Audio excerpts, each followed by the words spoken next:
জনশ্রুতি অনুযায়ী এই গুহার ভেতরে মগধ সাম্রাজ্যের বিপুল সোনা ও সম্পদ লুকিয়ে রাখা হয়েছে। সেই কারণে এর নাম সোনভান্ডার। সোনভান্ডার গুহার মধ্যে একটি পাথরের বন্ধ দরজা আছে। দরজাটি স্বাভাবিক গুহা প্রবেশপথের মতো নয়, বরং কৃত্রিমভাবে সিল করা। দরজার কাছের দেয়ালে খোদাই করা আছে রহস্যময় লিপি।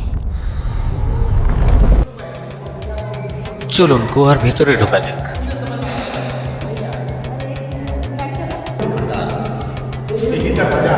এই সেই দরজা। জনশ্রুতি অনুযায়ী এই দরজার পেছনেই গুপ্ত ধনভাণ্ডার রয়েছে।